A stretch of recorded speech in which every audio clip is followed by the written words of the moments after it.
बिस्मिल्लाहिर्रहमानिर्रहीम। अस्सलाम वालेकुम। बीएससी थर्ड ईयर मैथ, ये चैप्टर है first, bounds limit and continuity. Exercise 1.2, question number 3, 4 and 5। Question number 3, find the limit of a sequence. Sequence हमें given है 6/2n+1। ये sequence है और हमने इसकी लिमिट फाइंड करनी है कि ये सीक्वेंस किस में कन्वर्ज होता है। हमने लेट किया कि सीक्वेंस जो है वो हमारे पास एस एन के इक्वल है।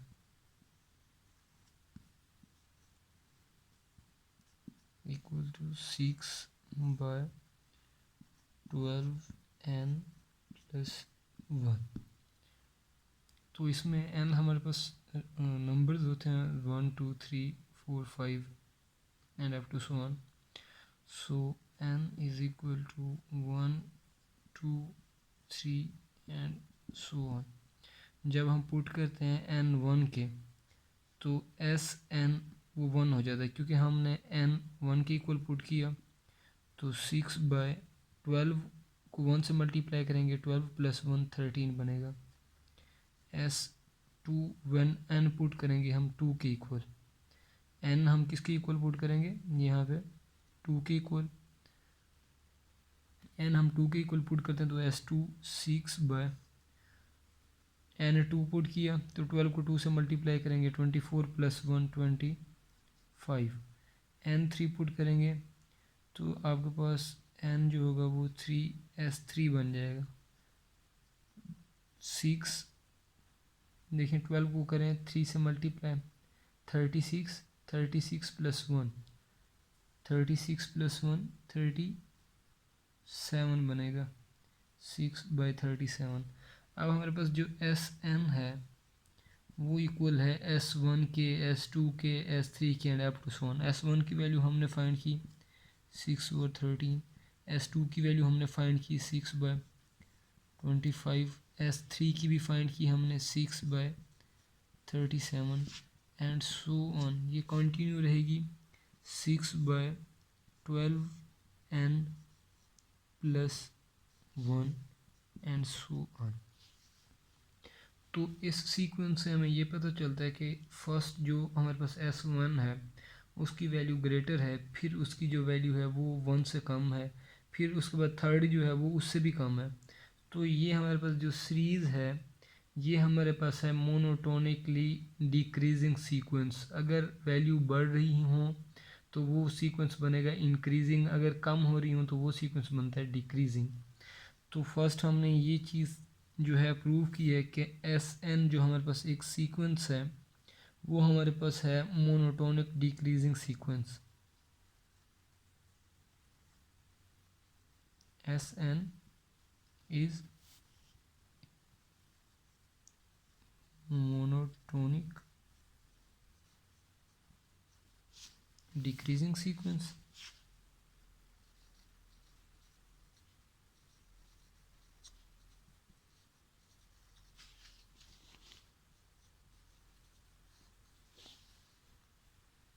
अब हम इस सीक्वेंस की नंबर लाइन बनाते हैं। नंबर लाइन इसकी बनेगी -∞ टू इन्फिनिटी बना लें। चलिए यहाँ से बना लेते हैं।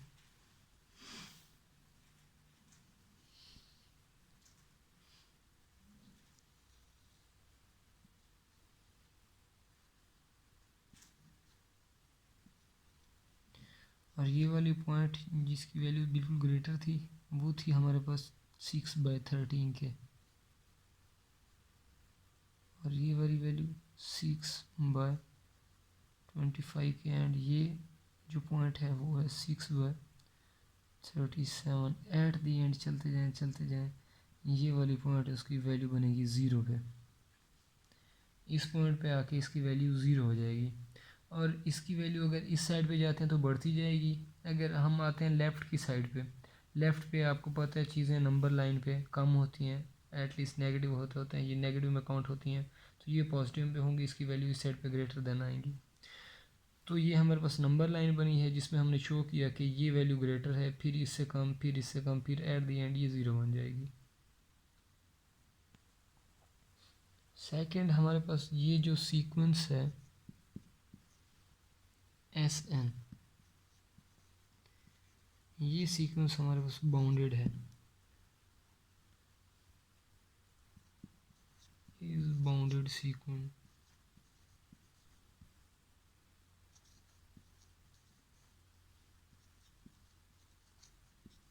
बाउंडेड सीक्वेंस वो होता है कि जो आपके पास बाउंडेड बिलो भी हो एंड बाउंडेड इबव भी हो। तो जब हम नंबर लाइन की बात करते हैं तो इसमें देखिए माइनस इन्फिनिटी टू ज़ीरो, ये आपके पास बाउंडेड बिलो बनेगा, बाउंडेड इबव ज़ीरो से लेकर इन्फिनिटी तक बाउंडेड इबव बन जाएंगे हमारे पास। इसमें आप ये कह सकते हैं कि आपके पास ज़ीरो जो है वो लेस देन है एस एन से। देखें एस एन की वैल्यू आप कोई भी चूज़ करें तो ज़ीरो से ग्रेटर आती है। देखें ज़ीरो से अगर आप एस एन ये चूज़ करते हैं, let's suppose n plus put करें, एन प्लस टू पुट करें, एन प्लस टू पुट करें तो एन थ्री आता है, एन थ्री 6/13, ये ज़ीरो से ग्रेटर है, और ये भी ज़ीरो से बड़ी वाली है, ये भी ज़ीरो से बड़ी वाली है, एटलीस्ट कि एस एन की वैल्यू जो है वो ज़ीरो से ग्रेटर है। तो ज़ीरो जो है वो लेस देन है एस एन से, और एस एन जो है वो लेस देन भी हो सकता है, इक्वल भी हो सकता है 6/13 के, ये वाली वैल्यूज़ क्लियर है। अगर ये पुट करते हैं तो वैल्यूज़ देखें, ये लेस देन आएगी, ये ग्रेटर देन आएगी, वो कंडीशन ट्रू। अगर हम एस एन ये चूज़ करते हैं तो वो आपके पास इक्वल आएगा 6/13 के। तो ये आपके पास सेट जो है एस एन, हमारे पास सीक्वेंस जो है वो बाउंडेड है, S n is bounded sequence. जो हमारे पास मोनोटोनिक डिक्रीजिंग सीक्वेंस भी हो और बाउंडेड सीक्वेंस भी हो, वो ऑलवेज कन्वर्ज होता है अपने ग्रेटेस्ट लोअर बाउंड में। तो एस एन हमारे पास एक बाउंडेड सीक्वेंस है, एस एन जो होगा ये एक मोनोटोनिक डिक्रीजिंग भी है, बाउंडेड भी है। एस एन कन्वर्ज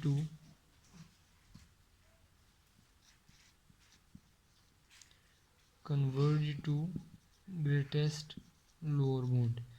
तो आपके पास lower bound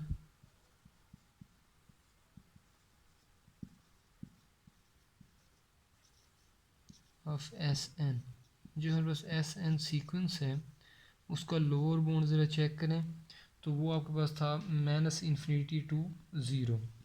so minus infinity and zero.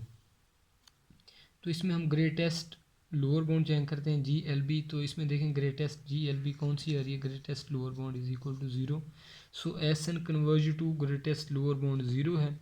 तो एस एन हमारे पास सीक्वेंस कौन सी थी, एस एन हमारे पास सीक्वेंस थी 6/12 एन प्लस 1, ये सीक्वेंस थी। अब ये किस में कन्वर्ज हो रही है, ज़ीरो में, तो ये कन्वर्ज टू ज़ीरो। ये क्वेश्चन हमने प्रूव कर लिया। क्वेश्चन नंबर 3 तो हमने किया है, अब ये क्वेश्चन नंबर है 4 हमारे पास। क्वेश्चन नंबर 4 है find the limit of sequence 1/2 raise to power n. Solution let हमने ये सीक्वेंस को एस एन के इक्वल लिया 1/2 की पावर एन। तो एन जो है हमारे पास वो है 1, 2 and 3 so on. N put करते हैं 1 तो हमारे पास एस 1 बन जाएगा, 1/2 की पावर 1 तो 2 बनेगा, तो एस टू एन जब हम पुट करेंगे तो एस टू बन जाएगा। S two is equal to 1/2 की पावर कितना बनेगा 2, क्योंकि हम एन टू पुट कर रहे हैं। तो s two is equal to 1/4, s three is equal to 1/8। 1/8 कैसे बनेगा, 1/4 2 की पावर 2, एन टू पुट किया, एन थ्री पुट करेंगे तो 1/2 की पावर 3 बनेगा, 2 की power 3 is equal to 8। So s three भी हमने निकाल लिया। सो एस एन जो है वो हमारे पास इक्वल होगा, फर्स्ट वैल्यू है 1/2, second 1/4, third 1/8 and so on 1/2 raise to power n and so on. तो इसमें देखें ये वैल्यू ग्रेटर, फिर लेस, फिर लेस, फिर लेस, ये हमारे पास कौन सा सीक्वेंस बन रहा है, मोनोटोनिकली डिक्रीजिंग सीक्वेंस। अब हम इसकी नंबर लाइन बनाते हैं, माइनस इन्फिनिटी इन्फिनिटी। सो ये पॉइंट है 1/2, 1/4 एंड 1/8, और ये पॉइंट है 0 का। सो फर्स्ट एस एन जो है हमारे पास ये मोनोटोनिक डिक्रीजिंग फंक्शन है, monotonic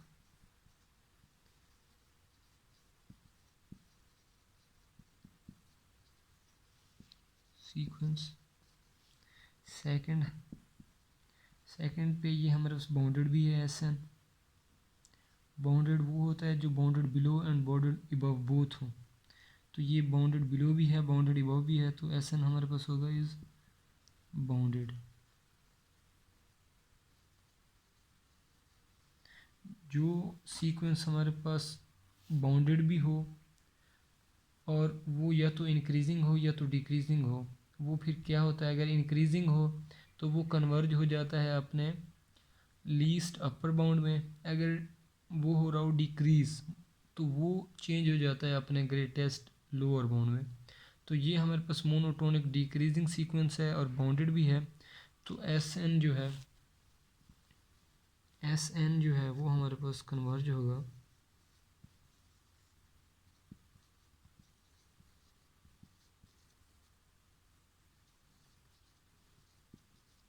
to greatest lower bound में। तो इसमें greatest lower bound S N हमारे पास एक सीक्वेंस था, उसका लोअर बाउंड हम चेक करते हैं। Lower bound B stand for bound, तो लोअर बाउंड जो है आपके पास एस एन वो इक्वल आता है -इन्फिनिटी टू ज़ीरो, और ये बस ये वाला -इन्फिनिटी टू ज़ीरो। अब इसमें हम ग्रेटेस्ट वैल्यू चूज़ करते हैं लोअर बाउंड में, वो ज़ीरो है, तो greatest lower bound is equal to zero. तो यहाँ पर आपके पास आ जाएगा कि एस एन जो है सीक्वेंस, एस एन कौन सा था, एस एन सीक्वेंस था हमारे पास, हमने इक्वल पुट किया था 1/2n। ये किस में कन्वर्ज हो रहा है, कन्वर्जेस टू 0। ये हमारे पास क्वेश्चन प्रूव हुआ यहाँ पे। सो क्वेश्चन नंबर है 5, find the limit of sequence -1n। Let किया ये सीक्वेंस एस एन जो इक्वल है -1n। n हमारे पास नंबर्स हैं 1, 2 एंड 3। ये हम फर्स्ट 3 पुट करते हैं तो हमें सीरीज़ का पता चल जाता है कि ये इंक्रीजिंग है या डिक्रीजिंग है। अब इसमें ज़्यादा भी वैल्यू पुट कर सकते हैं, फर्स्ट 3 भी पुट कर सकते हैं। So n is equal to 1, so s1 -1 1 which is equal to -1, so n is equal to 2, so s2 -1 which is equal to 1, s3 n is equal to 3 -1 is equal to -1, s4 -1 is equal to 1। It means जब -1 की power even होगी तो वो आपको answer देगा 1 में। अब जब -1 की पावर ऑड होगी तो वो आपको आंसर देगा -1 में। तो देखें ये सीरीज़ ऐसी है, ये ना तो ये कन्वर्ज हो रही है ना ही डाइवर्ज हो रही है।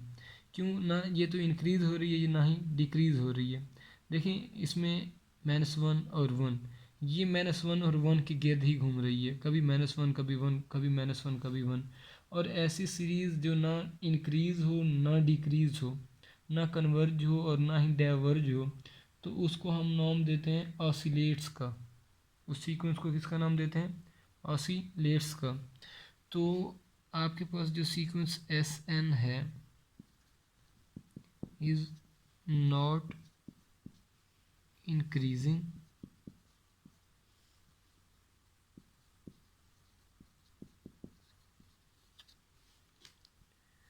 and decreasing।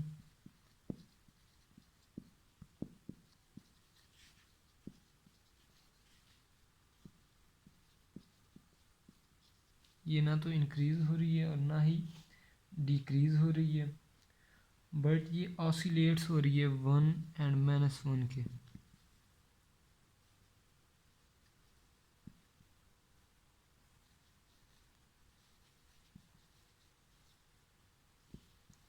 between -1 and 1 के, -1 and 1 and 1.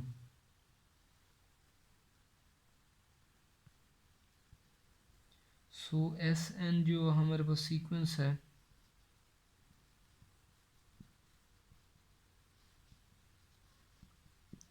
Is neither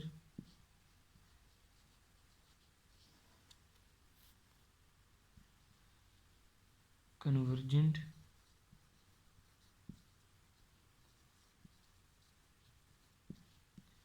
nor divergent.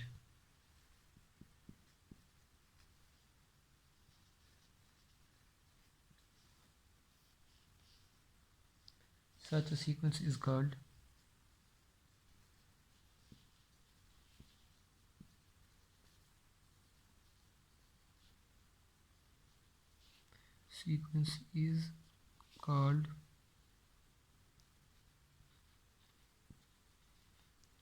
oscillatory sequence. Oscillatory sequence.